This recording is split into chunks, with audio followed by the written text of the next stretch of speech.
Hey folks, hi from Mercer Island, Washington, and Hillsboro. Wait, Des Moines went by. I love Des Moines. Sioux Falls, South Dakota. I've never been to South Dakota. That's coming up for me at some point. Quincy, Mass. Isn't it gorgeous here today? I'm in Massachusetts today. Louisa, Virginia. So hi everybody. Sorry I've been hard to find today, but also last week as well. As you know, I've been on the road for over a year, and I'm catching up on all the stuff I hadn't done before. So, so today I had dental work done, and they said, "As full as your mouth is of Novocaine, you better put that thing off for 2 hours." And I did, and I'm fine now. So that's why I'm jumping around. But I go back to my non-travel schedule. I'm going to try and write a new book over the course of the summer, and then these will be much more regular. And all sorts of people have asked to come talk to you guys, so we're going to do that as well. But let me get right into, oh, wait a minute. Let me just make sure that I'm going on Facebook here as well. Newburgh, New York. That's a cool, yeah, we're good. Hey, Terry from Jupiter, Florida. So you're here. Let me go into the easy stuff first, which is always it's an easy way to start as people file in. And the first ones of those is somebody asked what exactly an executive order is. And that's a really good question.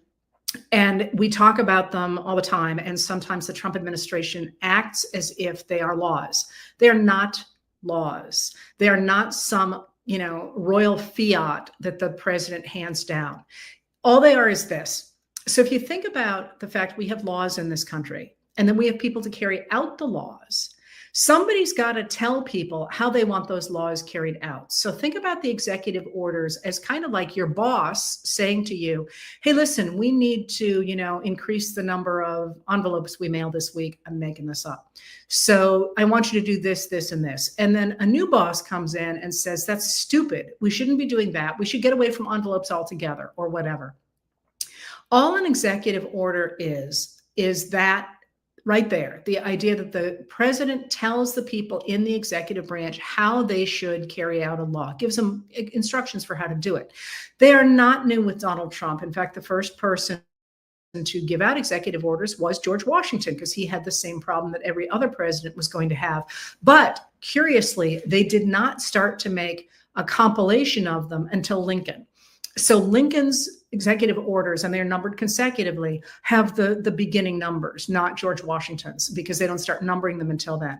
So, Trump keeps throwing out these executive orders and people jump and worry, but they are really doing a couple of things, three things maybe. First of all, executive orders often explain what a president really wants. It's a way for people to get a sense of who the boss is and what the boss wants. As I say, they're not laws. They have no legal force as a law does. But the other thing that Trump is using them for is to act as if he is doing things that he really is not doing. So there are an awful lot of things happening in the executive orders, and they're happening for show. And that's important to remember. And I'll come back to that in a second. But let me just add on the third thing. The third thing is, I think they make Trump feel good. I think it makes him feel like he's doing stuff. And as I'm going to keep on harping going forward, he is not mentally okay. I mean, I am not a doctor, but boy, just listen to that guy. If he were my relative, I would have him in some sort of care. He falls asleep all the time. He can't put a sentence together.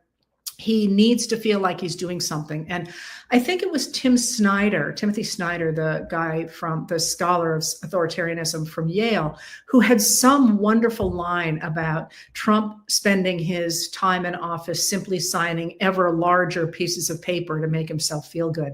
And that's another way to think about what these executive orders are and what they do.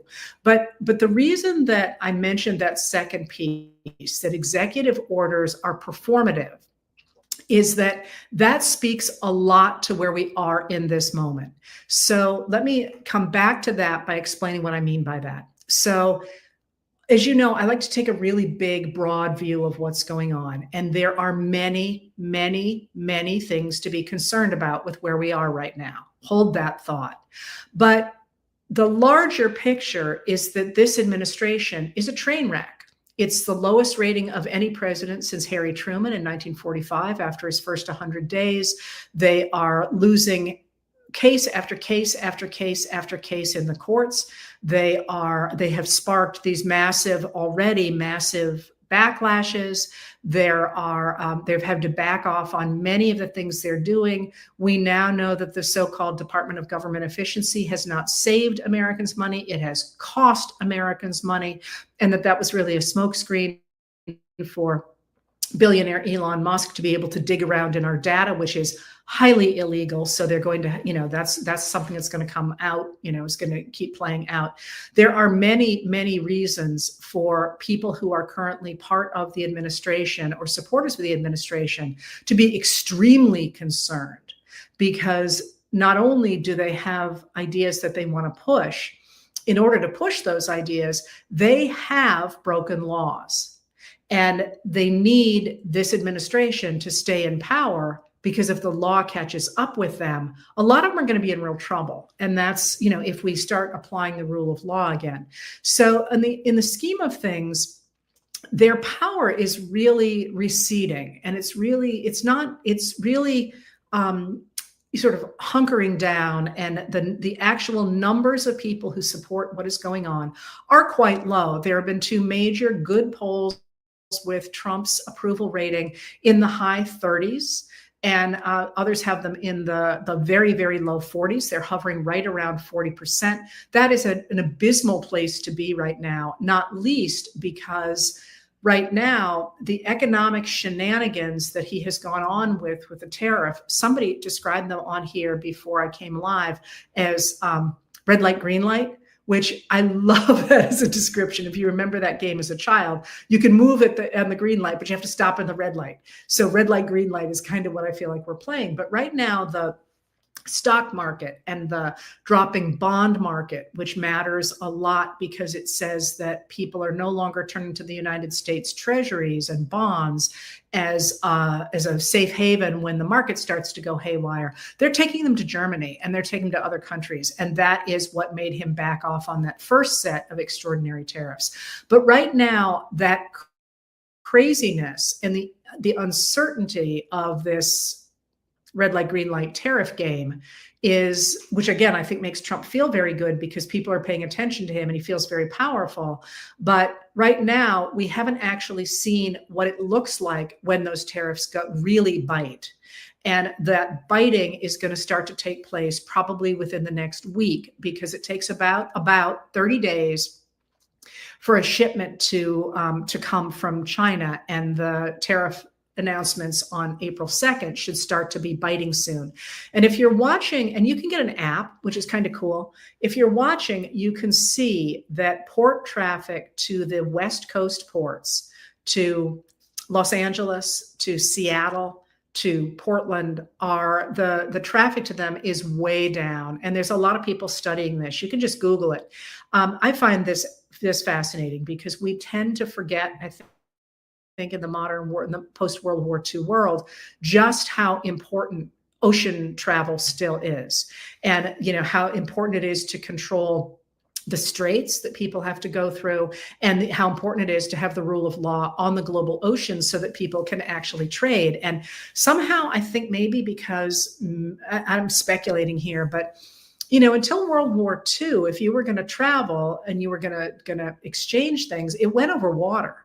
And really, until World War II, maybe a little bit earlier than that, it was easier to think about the world in kind of the opposite way that we do now. Water were the highways and land were barriers. And now, of course, we think about it the other way.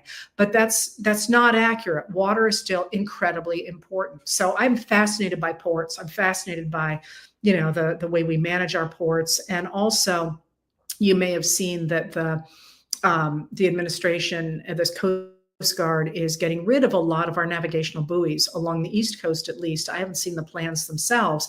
And that too is interesting because it sort of is an assumption about who can use those waters and what the government's job is to keep them safe, which has a very, very long history in the United States. The first internal improvements were dredging rivers and harbors. You remember that's why Abraham Lincoln gets ruined in his first attempt at a business, because nobody dredges the river and boats can't get there anymore, and he ends up having to move to Springfield.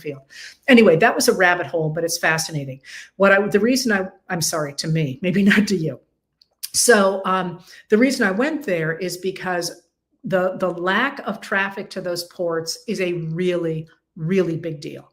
You remember what happened during COVID when the supply chains all splintered and we weren't getting stuff and the ports weren't operating and so forth and so on and so forth. But what that says is not just that people are not going to get their Amazon orders or whatever. What it says is that we're going to have shortages, and we're also going to have it's badly going to impact trucking, especially, but also the people who handle goods, the people who sell goods. It's a harbinger of a real problem for the economy. And what's interesting about it is, if you remember and if you look at the exceptions he has made, that Donald Trump has made to the Chinese tariffs, if you look at those, you will see that what he exempted was electronics and the kinds of high-end expensive things that wealthier people tend to buy. But what's going to get whacked is everything else from China. And if you think about the things that are in Walmart, many of the things in Walmart are from China. Many of the household products we all have are from China. And those are now going to have a tariff, which is more than the cost of the good. It's currently at 145%. So that's the cost of the good plus another 45% of it. And that's going to hit really hard. So all that to say, if you are a MAGA supporter and you're trying, let me do another thing right there. If you're a MAGA supporter, you're going to be very concerned about what the economy is going to do. But there is also the issue, and I'm sort of playing a little mental game here. I've been tired lately, but I slept a lot last night. So I'm seeing if I can work all your questions in without actually looking at my notes. I doubt I'll do it. But another thing that you all asked about was Kilmar Abrego Garcia and the other men who have been deported to CICOT, the terrorist prison in El Salvador, and what's happening with them. Well, that's another example of a place where the MAGA administration is trying to project a certain image because its popularity on that front is cratering. The economy and immigration were the two issues on which Donald Trump was able to really maintain good numbers going into the 2024 election. And indeed, if you listen to a lot of mainstream coverage of his poll numbers, many people are still saying, well, people still like what he's doing in immigration. But in fact, that's not the case. People like the idea of having secure borders and having a guarantee that undocumented immigrants who commit violent crimes can't stay in the United States. We already had that. So what you see if you dig down into the polls is that Americans do not want the deportation of people who have been here for a long time and or who have not committed crimes. And what the administration has been doing with their quotas for the number of people who need to be deported is they have been sweeping through our country, really grabbing everybody they can. And Kilmar Abrego Garcia is a really big deal because Kilmar Abrego Garcia was here legally. And they took him by accident, and they admitted they took him by accident.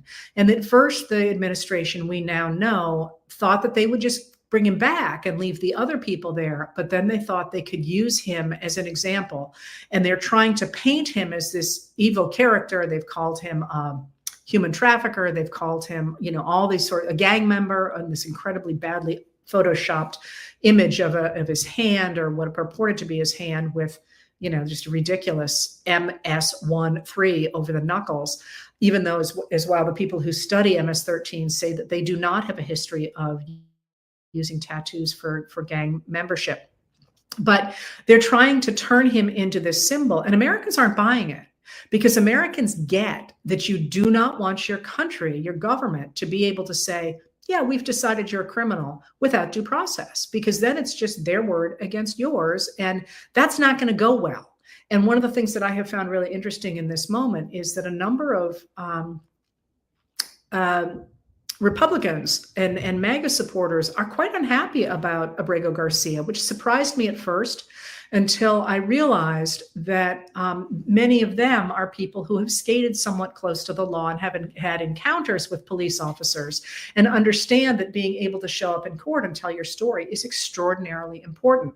And I've just been on the road. I came home last night, and I was in Washington with somebody who represents defendants in rural areas. And she said, "Oh, I can't even believe you said that," because she said her work, and this is hearsay, but it's interesting, I thought, in rural areas made her realize when she came back to the city that in rural areas, which we know are areas where there were a lot of MAGA votes, the police officers tend to have less to do with more serious crime than they do in cities. So they really come down on regular guys for things that in cities might have skated. And so those people in rural areas are probably more aware of the importance of due process than perhaps they are in cities that vote Democratic. I thought that was actually really interesting. That was just an idea. I don't have anything but an anecdote behind it, but it certainly makes intuitive sense. So the administration is also in real trouble on immigration, because that too was a place where the administration was quite strong, and now it's really underwater. And by underwater, once again, we mean that your unpopularity numbers are higher than your popularity numbers. That means you are underwater. And he's underwater on all of those things. So if that's the case, and you have put in place a government where you are essentially completely overturning the world under which we have lived since, I'm a little oh, there we go. You're still here, right? Okay. They're underwater on all the things that they thought were going to enable them to continue to stay in power. What are you going to do?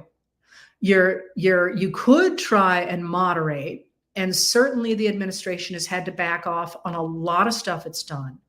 But you could also try to double down on your base and to get your base to show up, which is what they did in 2024. Instead of trying to appeal to people who hated Trump, they just tried to goose their base, and it worked. They got young men who were not college educated and who were not paying much attention to the news to turn out in really high numbers. And that seems to be, to me, what they are trying to do with so many of the things that people who are following the news find alarming. So think about that executive order that you asked about, the idea that he is going to pull together extra military personnel to have the potential to become law enforcement. And that's in that executive order. And that is, again, there are ways in which the president can use law enforcement, can use military personnel for law enforcement. You have to invoke the Insurrection Act, among other things. But that seems sort of, to me, to be a trial balloon. How is this going to play? What is this going to look like? How many people are going to push back against this? Because we've seen them push back. We've seen pushback forcing him to give up positions. And this strikes me as being one of those as well, because there are very strict rules under which a president can use the Insurrection Act.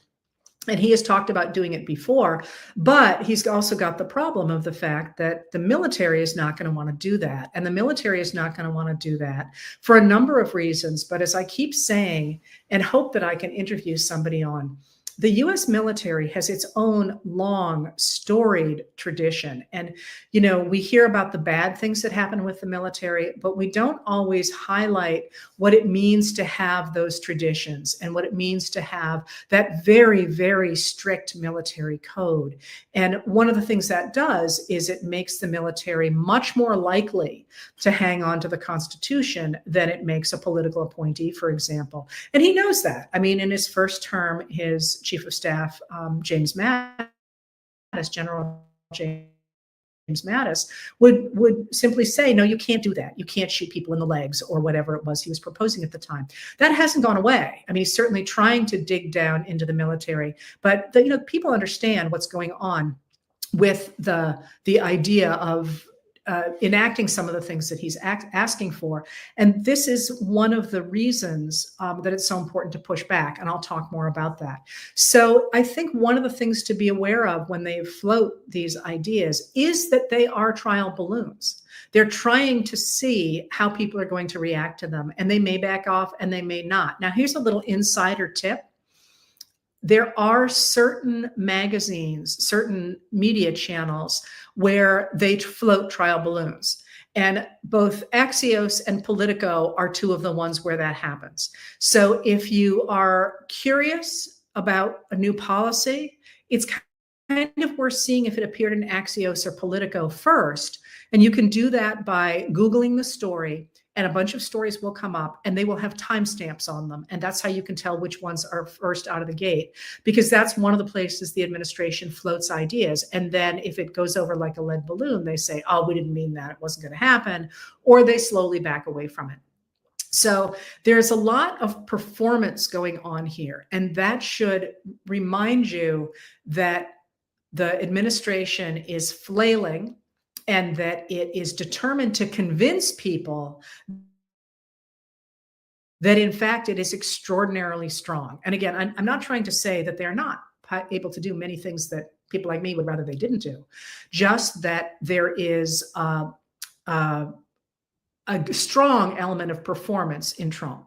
Because remember, that's what he does. He performs. And he promised everything to everybody to get elected in 2024, and now he can't deliver it. And so what we're seeing is a lot of pushback, not only in the United States, but also in other countries. So watching the tariff dance, if you will, between the different members of the Trump administration and the Chinese trade officers and the spokespeople for the Chinese ministry is really interesting, because Trump keeps going in front of the cameras and saying, oh, China's calling. And the Chinese, who would ignore that if Trump said, well, you know, Jeff Bezos is calling, they can say, no, we're not. No, we're not. Stop saying that. You're lying to the world.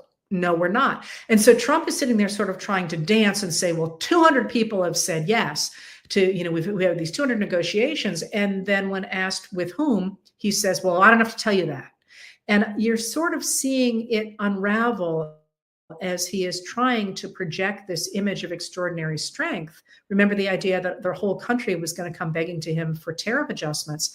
And instead, what you are seeing is the isolation of the United States as other countries are, you know, sort of drawing a shell around us and moving us off stage, because, you know, we're so volatile right now. And because there's, you know, I think there is a sense that you can't trust the Americans at this point to do anything. So you might as well make deals elsewhere. So that idea, the military idea that he floated in that executive order, maybe, you know, but there's certainly room to push back on it. There are other areas in which there are things that are more concerning to me, and that is this upcoming budget that they are arguing about over the next month. And that budget, and let me explain a little bit about that. So there are two things that are currently worth thinking about when you're thinking about what's happening in financial issues for the United States government. One is the budget. And the budget is the money to be appropriated for fiscal 2026. You know, they're putting together a budget. And the other is the debt ceiling. Those are not the same thing.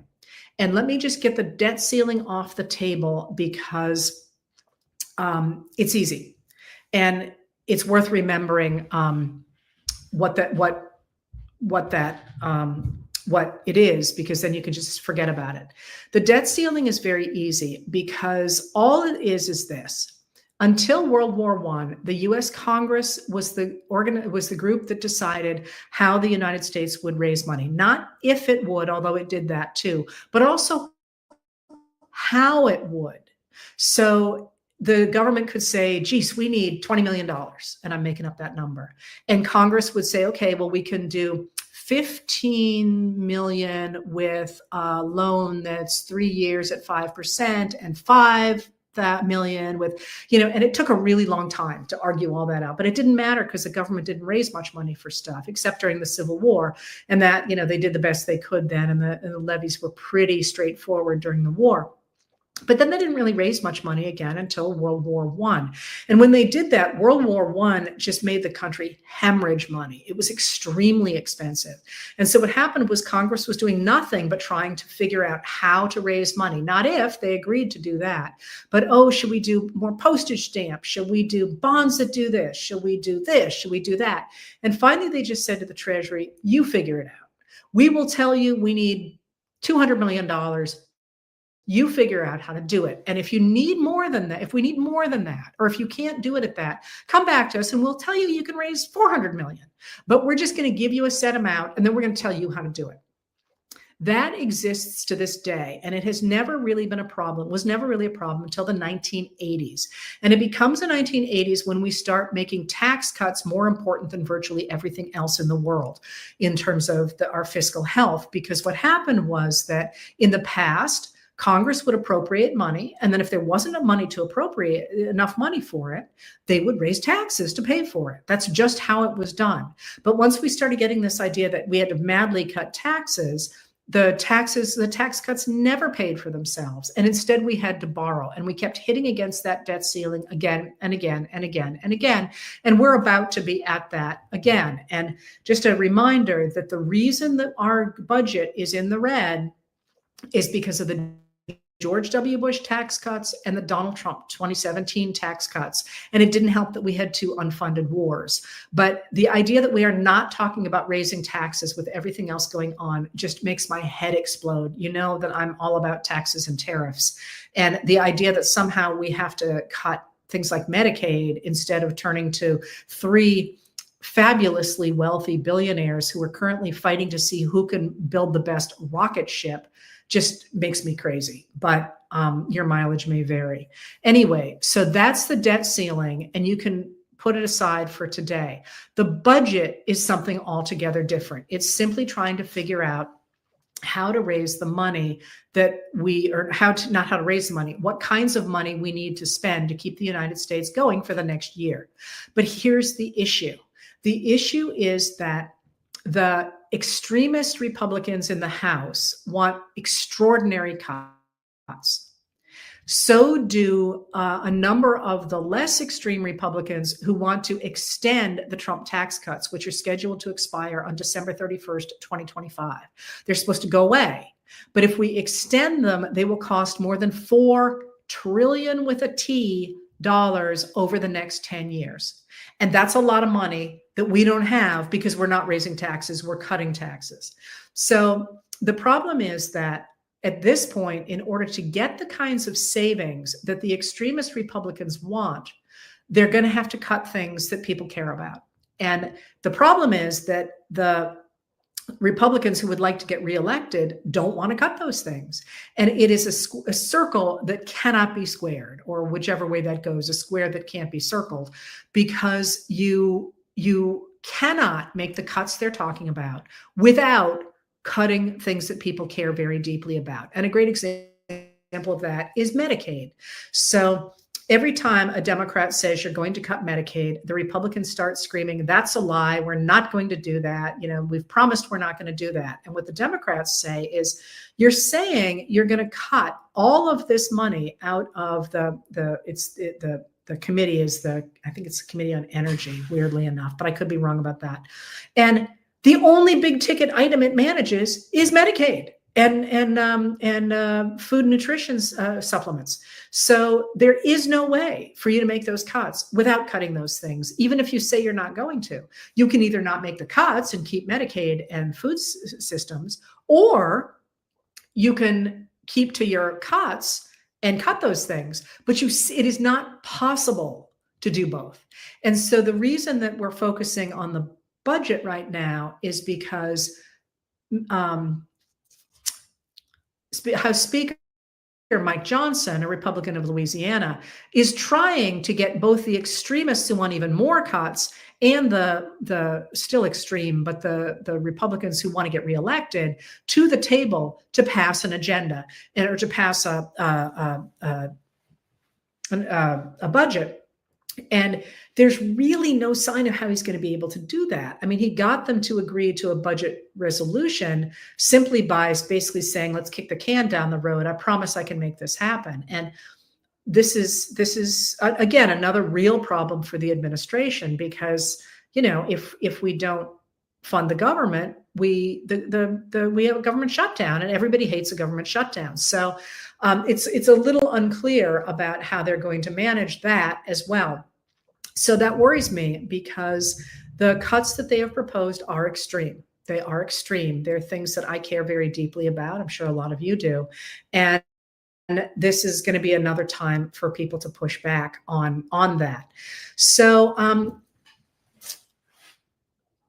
let me say, I just saw something. Let me say something about what this government really is and the things that they are cutting. Somebody is talking about Medicaid as welfare, or food supplemental programs as welfare, as if there is something wrong with that. And, think about what a government's supposed to do. There are those who think that a government is supposed to do nothing other than protect the rights of property. And that's what we had before the Civil War with the elite Southern slavers. That's what we had with the robber barons in the 1890s. That's what we had in the 1920s with the extraordinary concentration of wealth then. And certainly we have people who think that's the case now. But actually, a government is supposed to keep people safe, first of all. That's what our Defense Department is supposed to do. But it's also what our Health and Human Services Department is supposed to do. It's supposed to keep us safe from disease. It's also supposed to make sure that we have the opportunity to have a prosperous and a fulfilling life. And in order to do that, sometimes people need medical assistance. I would argue you need it. Never mind. My take on that. Sometimes people need food assistance. Certainly we need to support education. I think we need to support the arts. Your mileage may vary. There are things that a government should do that are indeed designed to promote the country's welfare. But to me, that's a good thing, not a bad thing. And this idea somehow that we should not have a community, we should not have a government that answers our needs for infrastructure and for education and for health and for all the things that create real wealth as opposed to cash, that is, makes our lives worthwhile as opposed to simply being able to put it in the stock market or something, is to me a really bizarre thing, and something that I hope we will deal with going forward. So this is, the administration is in trouble there. And there again, they're really trying to do very performative things. You've had the Treasury Secretary out there saying that he assumes that good businesses will have stocked up, so they're not going to have to deal with shortages. Well, that's just stupid. Small businesses can't buy things months in advance. If you've ever run a small business, you're going month to month, or if you're lucky, a few more times than that. But, people are going to small businesses are just going to get crushed. And in that crushing, remember, they drive more than 50% of the US economy. But you're also seeing performative things about anti-immigrant and also anti-MAGA opposition. And this is, I think, where the arrest of Judge Hannah, no, I did have to look, I almost made it all the way, Hannah Dugan comes in. And she was arrested in Wisconsin. And that to me looked extremely performative, in that the story behind that is that ICE came to her chambers, came to her courtroom to arrest somebody that she had in court for battery. And she said, you can't arrest him here. And she was expressed displeasure over that. And she also asked what kind of warrant they had. And they had a judicial warrant. I'm sorry, they had an administrative warrant versus a judicial warrant. And somebody asked what the difference was. And I, that night, wanted to be very sure I was clear about it. So I wrote to a friend who is a judge and said, I want to make sure I get this right. Tell me. And I'm going to read to you what she said. There's a big difference. An administrative warrant is issued by a federal agency itself and allows it to do limited things like An FDA health inspector can go into a chicken factory to check conditions. FDA can go into a drug processing company to see if it's okay and clean. And ICE can get one from an administrative law judge to take an immigrant into custody. But an administrative warrant gives them limited powers to search and so on.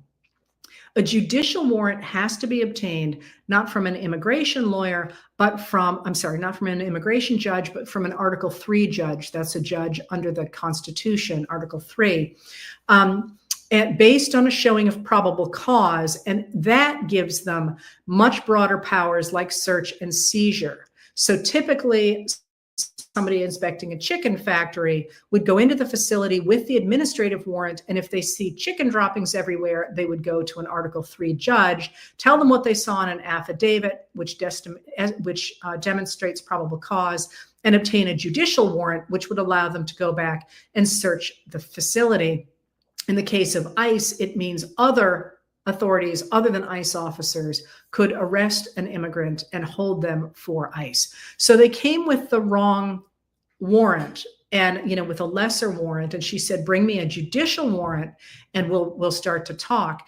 And then what they said, and then this is really interesting because it happened a week before they arrested her. What they said was that she told the defendant to go out a side door to get to the courtroom. I'm sorry. I guess I'm still a little woozy from today. To get out of the courthouse.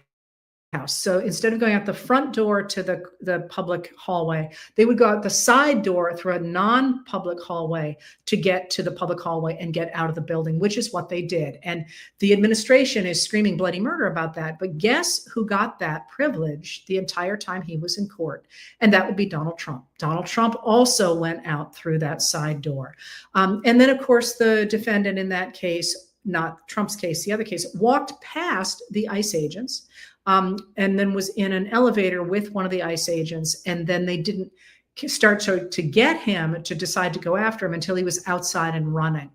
And so a week later, they arrest this judge, Hannah Dugan, outside the courtroom when she came to work. And instead of giving her the opportunity to turn herself in or anything else, they put her in handcuffs and marched her off and then shared it on social media, complete with photographs. Well, to me, that sounds again like an attempt to goose the base and say, look, we're going after this deep state that is not letting Trump do what he wants to do. For them, the problem is, first of all, that they will almost certainly not get anywhere in that. All the legal analysts say that that's not going to go anywhere. But second of all, it fires up people on the other side to say, what are you doing arresting judges? And I think that they have made the calculation that Americans aren't going to care about this stuff. They're not going to pay attention. They can double down on their base and the rest of us will look the other way.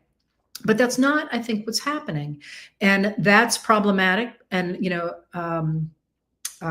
White House Press Secretary Carolyn Leavitt was unwilling to say they would not arrest Supreme Court judges.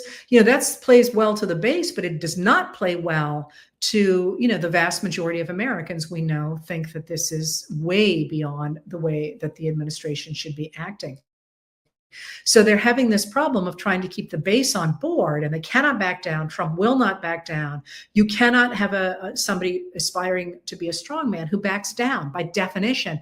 But they've put themselves in these untenable positions where their extremism is in fact firing up opposition rather than simply firing up their base.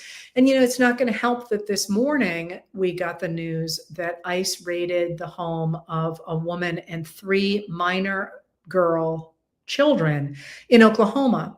They had a warrant for the house, for the address, but the people who they were trying to get were the people who'd been there before this woman, who moved in from Maryland 2 weeks ago.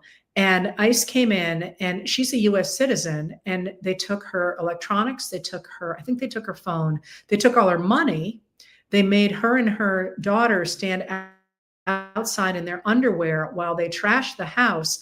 And she kept saying, I'm a citizen. What are you doing? What are you doing? And that is not going to play well, because here's a newsflash. That could happen to absolutely any of us. They were looking for somebody else who had lived there, 2 weeks before, and instead they got her. And she's like, we're traumatized by this. And they sort of didn't listen to a thing she said and walked out and said, sorry, that was a little rough. Well, those teenage girls and their mother are gonna not take that apology, I think, as the end of the story. So I think they're having that problem as well, of the fact that by playing to the base, they're also raising all kinds of objections. So there's two more things that you asked about that I want to cover. The first is, somebody asked whether it mattered that Mark Carney won in Canada yesterday.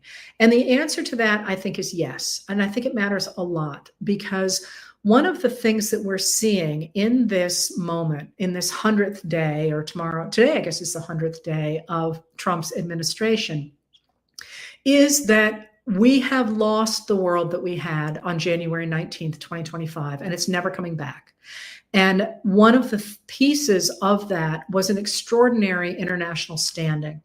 And that Biden, he gave a speech before he left office saying, we're leaving a really strong hand to the next president. We have these alliances. We are well regarded. We've got these plans in place. We can hold on to this. Things are good. And Trump, of course, just completely trashed that. He has just completely trashed that. And we'll never get that back. I mean, you can't take a reputation that you built for 80 years and absolutely destroy it and then say, oh, never mind, that's never going to come back. Instead, I think what we're seeing is the rest of the world, as I say, starting to create a web without us in it. And they will let us back in at some point if our leadership becomes healthy again, I suspect.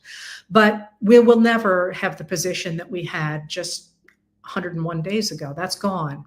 But one of the things that has happened with the election of Donald Trump in 2024, I think, is that there were many countries that were, I've described it as playing footsie with right-wing movements, because they were able to grab those voters and always say, well, it's not really going to be that bad. They're not really going to do that. I don't want those people in power, so I'm going to put my people in power. The same way that the Americans did in November 2024. And they're watching what Trump has done, and the destruction of our democracy, and the destruction of the rule of law, and the crashing of what had been the world's best economy into at least a recession. And they're watching all that, and all of a sudden they're saying, whoa, doggies, we don't want that.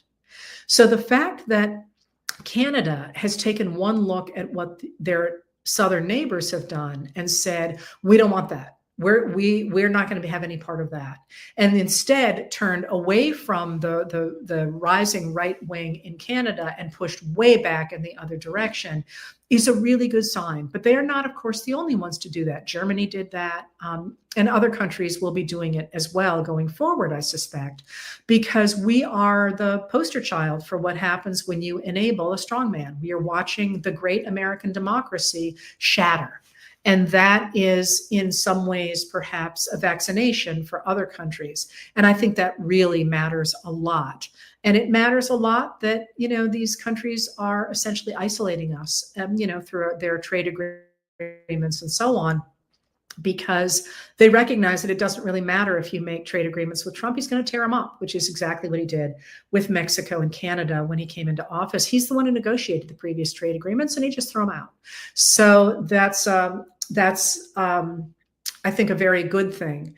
Now, one of the things that the election of Carney, one of the things that that people always ask about is, what on earth can we do? What on earth can Americans do? And this, I think, is interesting, because we are not in the same place that we were 100 days ago, or 101 days ago, or even in October of 2024. First of all, you've asked repeatedly, what do you say to those people who, are still at Trump? We love Trump. Well, first of all, you need to remember that they're about 40% of the American population. Now, you might be steeped in them, but they are a minority. So you're not going to convince them. Remember, I've talked here before about true believers and why they believe the things they do and so on. Think of them as people who are in an abusive relationship or in a cult, the more you push back, the more it forces them to reinforce where they are. It's perfectly fine simply to say, I hope you get what you voted for, which, by the way, infuriates them, which I don't quite understand that. For many people, it was a protest vote, I guess. I don't know. But it's fine just to say, well, I hope you're right. I hope you get what you voted for, because it's not a good use of your time to try and engage those people.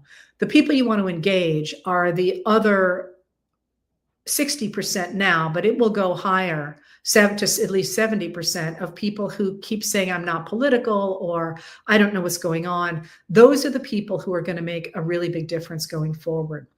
And you have seen, I think, the pushback against the Trump administration in really significant ways. So in the early days, when he was madly writing executive orders, many of those were performative as well, but many of them did matter. When you were watching those, it seemed like nobody was doing anything, but in fact, they were. So even before Trump won, back in, I think it was January of 2024, the Democratic attorneys general around the country began to pre-write legal cases, legal challenges to what they thought that Trump would do based on what he was saying and based on Project 2025. And so they were right there with lawsuits from the very beginning. And they weren't the only ones. People like the ACLU did it as well. And that really mattered, because the Trump administration has taken loss after loss after loss in the courts, and not just at the hands of judges that have been appointed by Democrats, also at the hands of judges that are considered extremely conservative, but conservative in the way I use it, ideologically conservative, not MAGAs necessarily. No, I would just say not MAGAs, people who care about the rule of law. And they've been handing Trump a lot of losses, some pretty major losses. So you saw that at the very beginning, but you also didn't see a lot of stuff. And one of the things that jumped out in the early weeks of the Trump administration was a number of articles, especially appearing in the mainstream press, saying that everybody's burned out, nobody's organizing, which those of us who are on the organizing side of things were like, you are so missing the point here. People aren't in the streets because they're busy organizing elsewhere. And they were organizing not only to create the kind of public pushback that we've seen, but also at the local level, doing things like running for school board or showing up at school board meetings to give support to those who were speaking up against book banning, for example, or showing up in town meetings, or organizing at the state level, running for office, showing up at town meetings. And that's where you started to really see pushback, was in town meetings against the Republicans, especially, who were trying to defend what the Department of Government Efficiency was doing. And when you look at that pushback, remember that when the administration tells you those are all Democratic operatives, most of those the really dramatic ones are being held in heavily Republican districts. And in many of them, the congressperson who is holding them has pre-screened the people who were there. And that, as somebody said recently, if those are the operatives and that's not the way people are really thinking, where are the counter protesters? They're not boycotting these places. They're not out there. No, I'm sorry, not boycotting. They're not out there protesting. They're not, there is clearly deep unhappiness, and it's showing up in these town halls people are holding. It's showing up in these massive writing campaigns and calling campaigns to Congress. Those really matter. And you can see how the administration is having to back off on some of the things that it said it's going to do based in those. So you saw pushback there, but you didn't see at first pushback from elected leaders. And that's a nuanced thing, I just want to say. There is certainly a school of thought that says they should say no to absolutely everything and shut down the government and fight. They should never vote for a Trump appointee and so on. But there is nuance to that, in that if a candidate is not nuts, it is not unreasonable. I'm not saying necessarily I would do it, but it is not unreasonable for a senator to vote for a person who already has the votes. So this is not a tiebreaker or anything, who already has the votes, because having voted for that person will mean that they have some influence over them. And similarly, you've seen, especially Angus King of Maine has taken some votes that were frustrating for a lot of people. But in a state like Maine, where Trump is going after the governor the way he is, as long as the person was already going through, trying to make nice with this president is a way to protect the people who live in Maine. And you've seen this around the country. So this idea that if you're not saying no to everything, you're selling out, it's worth examining the conditions in that state and thinking about what the goal of that senator in that case is, because there is some nuance there. These people are supposed to be protecting their constituents. And if they're not protecting their constituents, you know, what are they doing there? So there is some nuance to that. But what you didn't see was lawmakers showing up in extraordinary ways. And now the demands from people like you and me, especially you, being out in the streets, calling and complaining and so on, that has pushed lawmakers into opposition, which is classic. I hate to say this, it is classic political science. If you want lawmakers to do something, demand it. And they start to do it. And so you started to see people pushing back pretty dramatically. You saw Alexandria Ocasio-Cortez and Bernie Sanders tour around the country, and these huge numbers of people showing up even in red districts for them said to lawmakers who weren't really sure if they should be trying to make things better with the Republicans or if they should be taking a stand. By the way, this again is classic 1850s. Or they're looking at that and they're thinking, hey, I want a piece of that. And so they started to speak up more.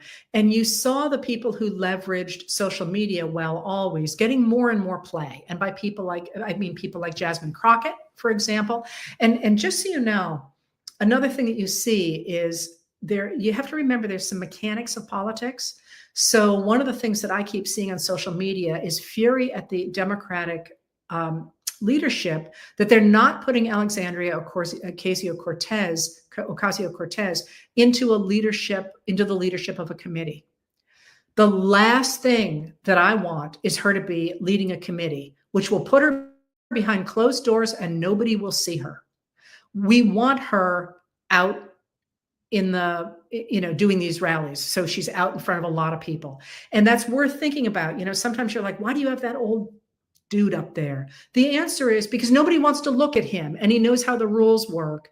Put him behind the closed doors, make him read all the briefing papers, and he'll do just fine. You don't want that for somebody as quick on her feet and as bright and as up and coming as somebody like Ocasio-Cortez. So that's, it's always worth keeping all those pieces in play. But you saw Ocasio-Cortez and Bernie Sanders, an independent of Vermont, really starting to churn things up.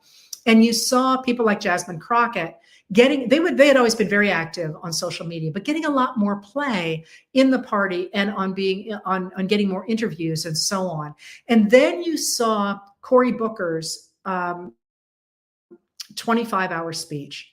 And that was a really interesting turning point because nobody really knew how effective it was going to be. It was not a filibuster. He wasn't stopping anything from happening except the regular business of the Senate.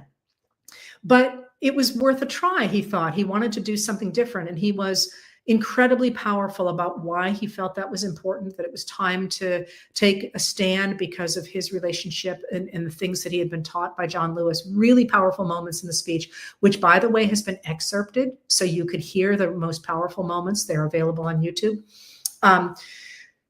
And he did that, and all of a sudden, everybody was paying attention. By that afternoon, lots of people who didn't know what was happening started paying attention. And by the time it was over, the guy who follows tech news for Washington Post was watching TikTok, and he had 4 million. Is that right? No, I'm wrong. 400 million, I believe it was, likes by the time he was done. And that's, before it went into repeat and all that. And that sort of lit fires under people. Now he and House Minority Leader Hakeem Jeffries were out on the steps of the Capitol building the other day to have a different kind of stunt, if you will, a different way to draw people's attention. They are trying all sorts of new things. And last Sunday, J.B. Pritzker, who is the governor of Illinois, really put that into a speech. It's a speech that I highlighted in writing last night because lots of people were like, J.B. Pritzker for president. We are so far out from the presidential election, folks. Don't even think about presidential candidates yet. Because what you're seeing is the Democrats and anti-Trump Republicans testing out new language and new audiences. And what they're doing, this is great. This is exactly how we got Abraham Lincoln, is they're testing all these audiences and they're testing all these ideas, and they will coalesce. You do not want them to coalesce 100 days after a new administration starts. We got more than 3 years to go here, folks. So you're watching this shift, and that shift really matters because it impacts politics, of course, but it also says to us a number of things about how to proceed next. Because a lot of people have said, can we just, get rid of Trump now? And the answer is no. Our Constitution does not have a recall button in it. And you've asked about impeachment, and has somebody introduced articles of impeachment? Yes, they have. But, Marjorie Taylor Greene introduced them all the time over Joe Biden as well. That can also be performative. Right now, there is no stomach for pushing an impeachment case because the Republicans control both houses of the House of Representatives and of the Congress. And the House of Representatives under the Republicans, as it currently stands, is not going to vote for articles of impeachment against Donald Trump. They could get to that point, but they're going to have to hear from us. And similarly, the senators are not, you have to have 2/3 of the Senate to convict on articles of impeachment. You don't have the votes for that yet. So it's a little premature to be talking about impeachment simply because it's somewhat performative now, but it doesn't have to continue to be, it's performative at that level. It doesn't have to be performative at the street level. Holding up signs that say impeach, showing up to rallies, continuing to call your lawmakers, Republicans as well as Democrats, keeping the pressure on, because what you are saying to them is it is safer for you to decide to pick up these voters than it is for you to continue to try and appeal to MAGA voters who are very likely going to be more and more upset about your economic policies and your immigration policies as those both hit really close to home. This idea that the government can just come in and decide someone's a criminal is going to hit really hard on certain MAGA voters, in my life anyway, who would feel like that was a threat to them as well. And so keeping up that pressure in this moment and going forward is going to be really, really important, because what you're trying to create is this atmosphere in which the tide has changed. People want to be part of a movement. They don't want to be left behind. And so you're seeing it now with the Democrats jumping on board, but you're also going to see it with people who are like, I don't want to be the last Trump holdout here. He sounds like a lunatic, and he's destroying the economy, and he's arresting my neighbors, and I don't want to be the last person standing with that guy. He's going to have last people standing with him. At least 22% of the population is never going to leave him, because that's the population that stays loyal to a right-wing authoritarian leader. But there's going to be a lot of people between 22% and 40% who are at least going to back away because they don't want to be having that hanging around their necks. And that the way you do that is by making it very clear in peaceful, nonviolent ways. Really, really, really important that things are peaceful and nonviolent. In the United States, whenever things turn violent, people turn away. So through these nonviolent protests, to keep that pressure on and to keep that pressure up and to continue to build it. Now, in addition to that, going forward, you must envision what you want. And one of the key pieces of this is going to be at the state level, getting rid of voter suppression and gerrymandering. Because the reason we have these guys in power is because of voter suppression and gerrymandering. And you can take that on at a state level. There too, gerrymandering and voter suppression are extremely unpopular, even among Republicans and MAGA Republicans. They do not like the idea of their legislators choosing their own voters. Even if it is to their benefit, they do not like that.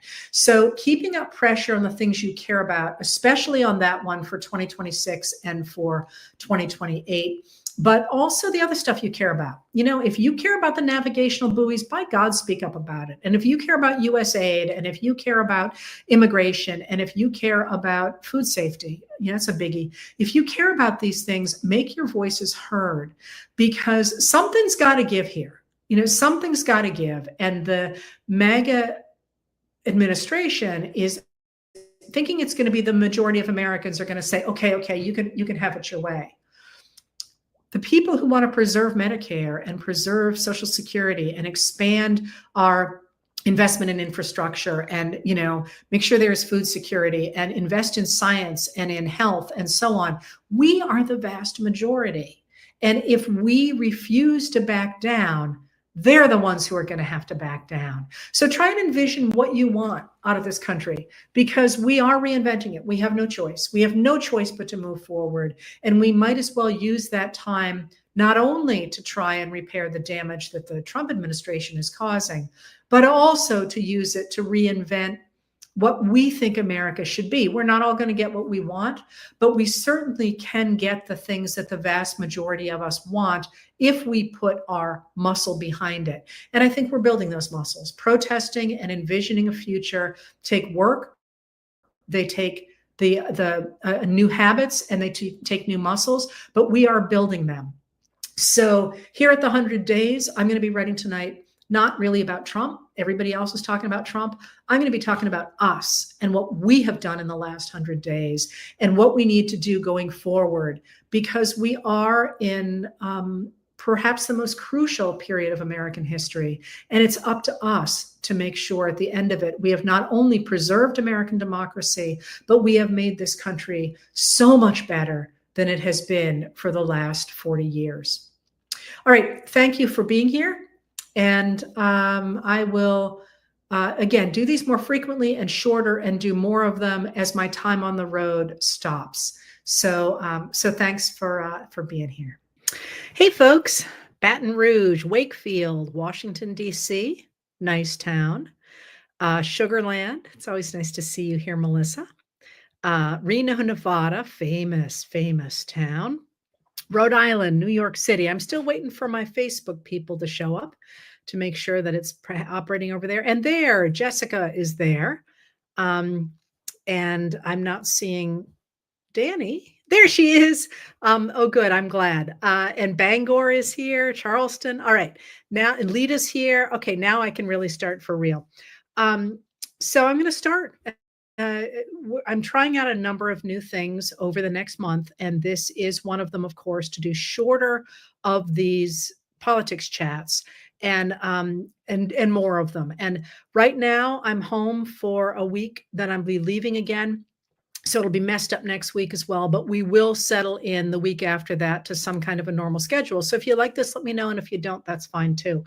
But I want to start today by saying, one of the things I want you to really be aware of going forward is when you ask questions, many of them sound as if you are presuming that bad things are going to happen to you. And I understand that because things are extraordinarily unsettled and we're very concerned about what's coming down the pike in many ways. But I just want always to remind you that we still have agency to change what happens in this country. So we know, for example, when we look at Social Security, and I assume many of you are extremely concerned about the degree to which the cuts in the administration that were initiated by the Department of Government Efficiency, although the authority for how this is being done is entirely opaque. The cuts to the Social Security Administration have made it very difficult for people to get people on the phone or to make sure that things are happening the way they should be happening. That's definitely there. but we have not yet seen the kinds of cuts that have been threatened, and we need to speak up about that. So in a lot of places where people are concerned about what's happening, absolutely we should be concerned, but it's not over yet, and it's time to speak up on that front. I will also say you have asked me, because of the upcoming shortages, whether people should stockpile goods. What I would say to that is I'm not the answer. I'm not the public health person who can answer that. I will tell you that as somebody who lives in the country where we don't have access to a lot of stuff, we keep enough stuff on hand to be secure for a number of weeks as a matter of course. And I never think that's a bad idea. But I can't tell you how bad the shortages are going to be. So that would be, you should go to somebody else with that. So today, what I wanted to talk about is to answer some of your questions and put them into some kind of order, into some kind of a story. And let me start here with a number of the things that people have asked about. And this is the President Donald Trump's argument, for example, that he's going to reclaim the island of Alcatraz and the federal prison that was on it and was shut in 1963 as a federal prison for the worst of the worst. And that's, I just can't even tell you how crazy an idea that is. I was lucky enough recently to tour Alcatraz. It is a national park site, one of the most popular national park sites in the country at this point. It was shut in 1963 because it was 3 times more expensive to operate than any other federal prison, in addition to all the problems that it had because of the nature of the way it was run. But the idea that you could take a prison that was shut in 1963 and somehow, because it was too expensive, and somehow make it viable again more than 60 years later is just, it's just bonkers. But it got a lot of attention. Similarly, Trump's distribution of the image of him as it's unclear what he was trying to be, but on May 4th, as part of the Star Wars franchise, was a distraction. And there was another distraction that somebody called my attention to, the 2 eagles, which was almost certainly an attempt to recall the images from dictatorial governments that use 2 eagles as opposed to America's 1 eagle. There's all kinds of crap like that out there. And this is quite deliberately an attempt to commandeer the news and to get you talking about that rather than talking about what's really happening to the country. We know that the White House communications department under Trump very deliberately has decided simply to flood the zone at all times and to make sure that they are at the head of the news, whether it's positive or negative, and what they're doing. So do try and remember, you don't have to react to everything. And the Alcatraz thing was just so over the top. Alcatraz doesn't even have water, or sewage. It's a rock. It's a very, very beautiful rock, I have to say, situated as it is in the center of San Francisco Bay, which itself is beautiful. But that was just, it looks as if he had probably seen the movie Escape from Alcatraz earlier that day. And he just had that idea and he put it out there and millions of people reacted. The reason that I'm starting with that is because there are many things out there right now that are acting in service to Donald Trump's need to have attention and to have people praise him. And you see this everywhere. But one of the things that people asked about was the deal with Ukraine over rare earth minerals and what was going on with that and why did Zelensky sign it and so on. We don't know what's in that deal. It has not been announced formally. And there are many things like that about this administration where you just don't know what's going on. Trump has spun it as a victory. And yet what we know about it, what is available about it, is that it does not say anything about past monies that the United States has spent in support of Ukraine. And I worded it that way because most of the money that the U.S. has spent for the military provisioning of Ukraine was not spent in Ukraine. It was spent in the United States. So what happened was we transferred old military materiel to Ukraine, and we replaced it at home with newer material. So it's not clear, of course, how any further investments in Ukraine's defense would be counted, because again, most of them have so far been spent in the US.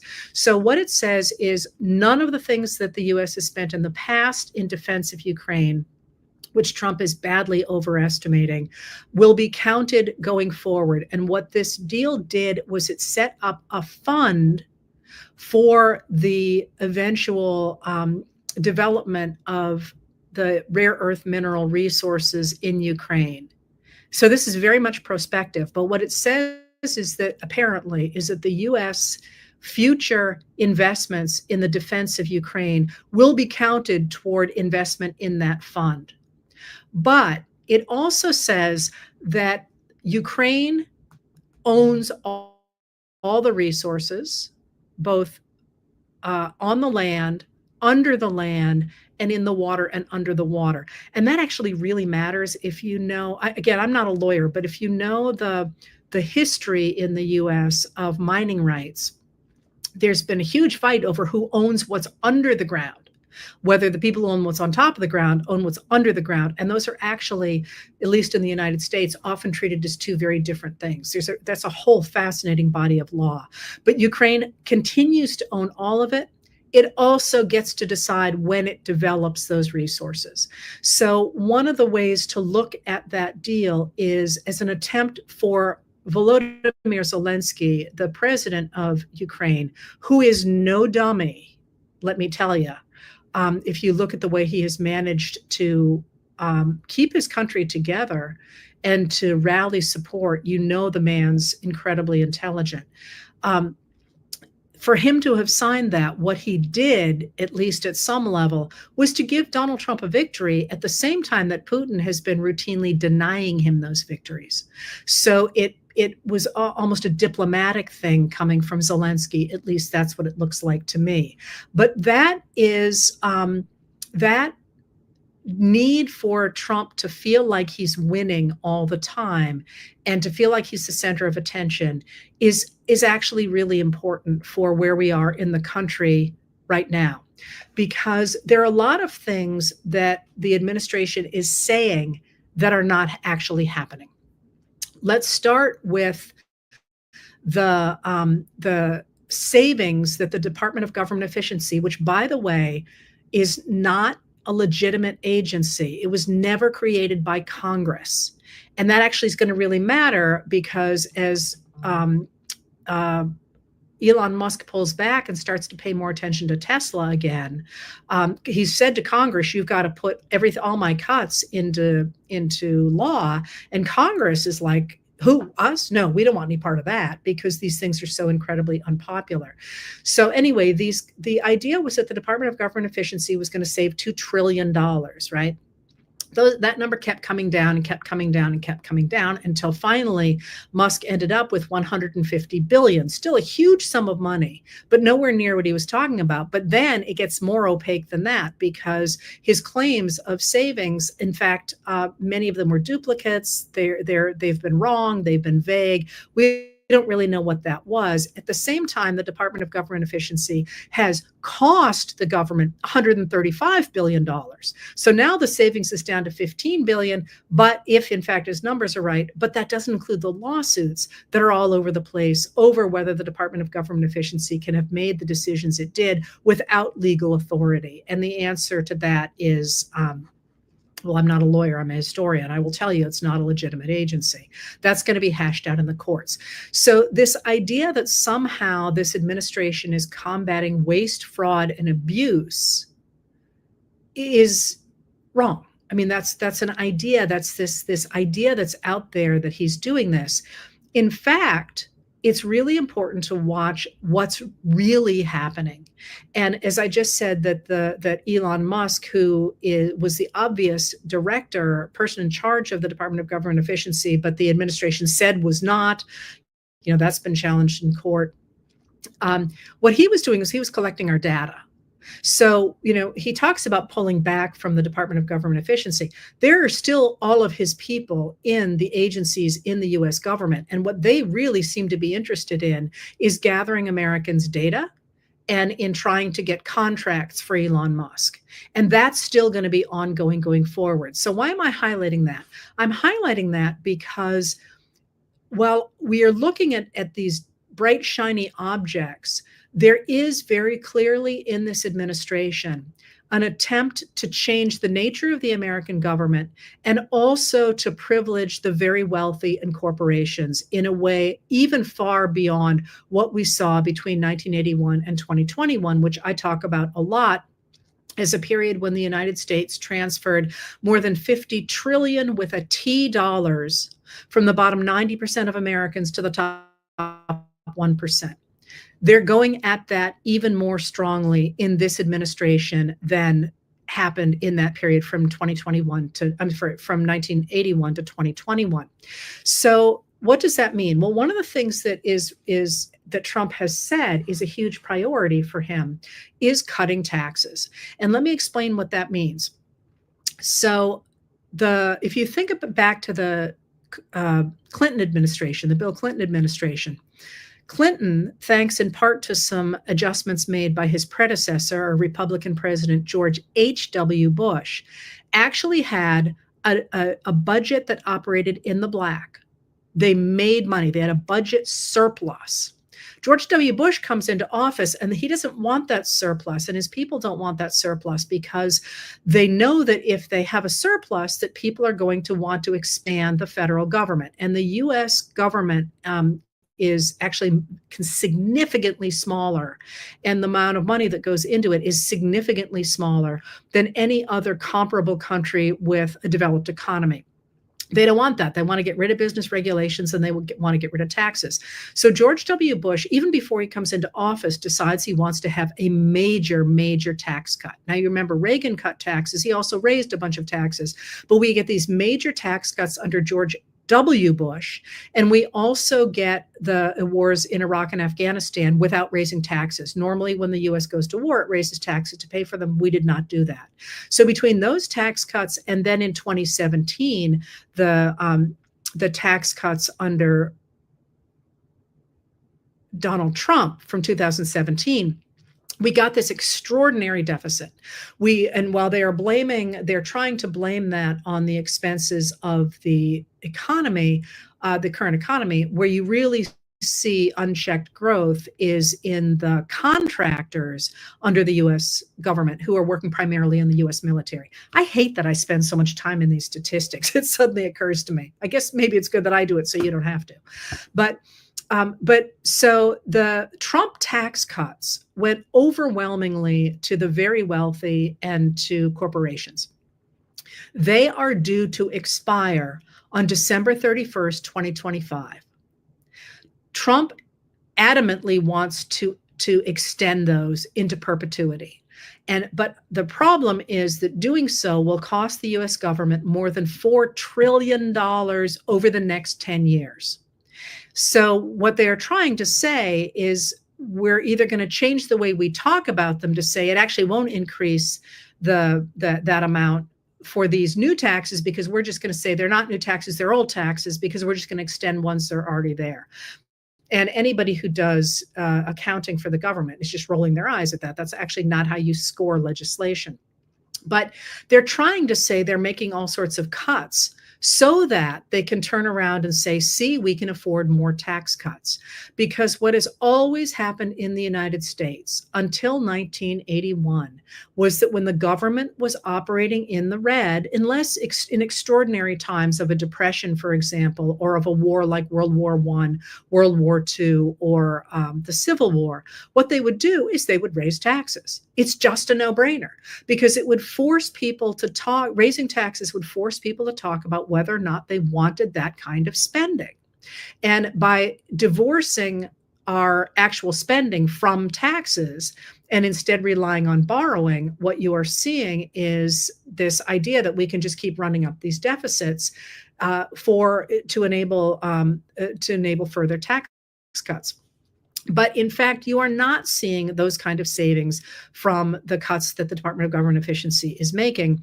In fact, anybody will tell you that in the first 100 days of the Trump administration, the government spent 200 billion more dollars than it did in the first 100 days of the comparable period of the year before. And that's probably not having much to do with the Department of Government Efficiency or this administration. It probably has more to do with the fact that our costs are increasing because of Social Security, because of Medicare, because of Medicaid, and because of the growing expense of the Defense Department. But nonetheless, despite the fact those numbers aren't coming down, they're trying to rejigger the government so that it works for the extraordinarily wealthy members of American society. So let me explain a little bit about what that looks like. So one of the things that I think is extremely hard to understand, I think we understand the normal kinds of corruption we see around us in different administrations, and certainly in the Trump administration.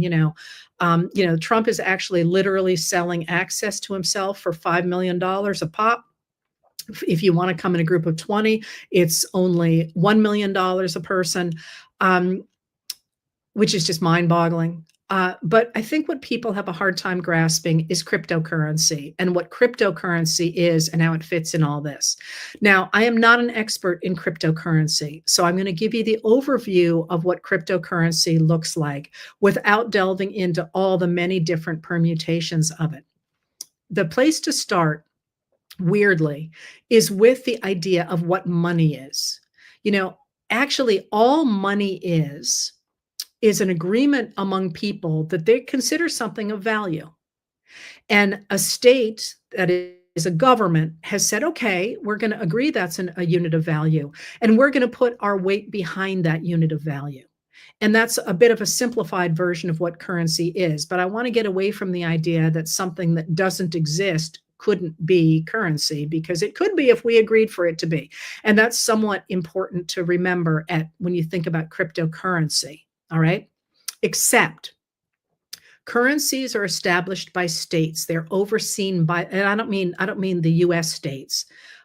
We had that system before the Civil War, but I mean national governments, the countries. So currencies are established by countries, which means that they operate under the law. They are overseen. You can't cheat with them. I mean, people do, but there's laws about not doing that. And there's an international system of currencies that oversees the way they operate so that people can't launder money, for example. Again, they do, but there are laws against that. So with luck, we catch them when they do that. Cryptocurrency is not a state-backed currency. And states currently do not, most of them, there's a few that do. Most of them do not consider it a currency. They consider it an asset so that you can invest in it, you can own it, but it doesn't have the backing of anything. So it can rise and fall just like a Beanie Baby or like a Smurf doll, or like gold. It can go up or it can go down, but it is not tied to anything. All right. So the reason I'm pointing to that now is that the Trump administration is using cryptocurrency in what certainly appear from the outside to be extraordinarily corrupt ways. So you need to understand that the Trump organization owns the majority of a company called World Liberty Financial. World Liberty Financial has its own cryptocurrency, which is shown by a $ and the letters WLFI, World Liberty Financial International, I think is what it stands for, WLFI. And you can invest in that. And the profits from that investment go, a lot of them go to the Trump family organization. So people who want, especially from foreign countries, who want to ingratiate themselves with Trump, have been investing in that currency, in the WLFI currency, including pretty dramatically a man named Justin Sun, who's a Chinese national who was in trouble with the SEC. He put $75 million into their coin, and then he asked for Trump to help him get the SEC to put all off his troubles with them because of money laundering, and in fact that case did get paused, and now he's negotiating a settlement. But it's not just that. I hope this helps. For me, the cryptocurrency stuff is really hard to untangle. But that's not it. World Liberty Financial has its own coin, but it's also got another one that's called it's called a stable coin. And stable coins are called that because they are pegged to a currency. So stablecoin is pinned to the US dollar, and that should mean that it's more stable than something else, which can go up and down, as I say, like a Beanie Baby. And people made a ton of money on Beanie Babies, right, when they were really valuable, but then a lot of people invested and they ended up being worth nothing except their cute little Beanie Babies. And they lost their shirts. And the same thing happens with normal cryptocurrency. It doesn't happen as much with stable currencies, although stable coins, although it can. I hope I'm not confusing everybody. But they have another stable coin, WLF does, and that is called USD1. And USD1, $USD1. USD1 is a stable coin that is part of World Liberty Financial. Now, last week, an investment company that is backed by the government of the UAE, the United Arab Emirates, put $2 billion into that stable coin as it was completing a deal with a different cryptocurrency called Binance, or on a different cryptocurrency exchange called Binance. Why does that matter? It matters because the way you make money, if you have a stable coin, because you're not playing with the market the way you can with another coin, the way you make money is you take that money and you invest in it, and whoever owns the stable coin gets the investment money. So by investing $2 billion, it appears as though the government of the UAE, or this investment company backed by them, has just essentially given this company that the Trump organization has the majority of, $2 billion to play the market with and keep whatever they make. I suppose they could also lose their shirts, but it certainly looks as if this is an attempt to put significant money from the government of the UAE into the pockets of the Trump organization. There is also another cryptocurrency coin that matters for the Trump administration, and that's that Trump, you may remember, on January 17th, 3 days before he took office, launched his own meme coin. Now, a meme coin, there's a bunch of different kinds of coins, and a meme coin is one based on an internet meme, and it goes up and down, again, like a Beanie Baby. And that, once he announced it, lots and lots of people invested in it, but it lost about 88% of its value within a couple of months. And when that happened a few weeks ago, Trump announced that the top 220 owners of that meme coin could have a special dinner with him and a private tour of the White House. The few of them get a private tour of the White House.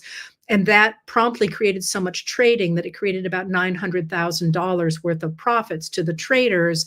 And of course, that would involve the Trump administration. So there is this real level of corruption and grift in the Trump administration that is also, I think, something that he's trying to make sure people look the other way rather than they're seeing. And of course, I'm not talking today, because this is a shorter one, about the different ways in which the Trump administration is losing favor with people around the country. But that's a really big deal right there. So what's happening with that? First of all, you're seeing this attempt among the Trump administration to distract people so they don't see the extension of the economy in such a way that it benefits the very wealthy and basically really badly hurts the vast majority of Americans. And you can see that there are many ways in which the administration is working to try to consolidate power among a very small group of very wealthy people. And you saw that pretty dramatically, I think, over the weekend when Trump would not say that he supported the Constitution's defense of due process for all persons in the United States, which is the language of the Constitution. It has not been challenged. And he and now members of his administration are saying that they are not they do not consider they are not willing to defend that because they have lawyers who are willing to say that that's not in fact the interpretation of the Constitution, something that Judge J. Michael Luttig, a conservative judge, calls constitutional denialism. Well, why does that matter? It matters because I think what we are seeing is the concentration of power in this small group and the turning perhaps of the people of the United States into a commodity. And this is where Musk's Department of Government Efficiency stealing all our data comes in. Rather than saying that the government is supposed to do stuff for all of us, you are seeing really the commodification of Americans to make money, lots of money, for a very few people. And that's something extremely worrisome going forward. Now, how is this playing out?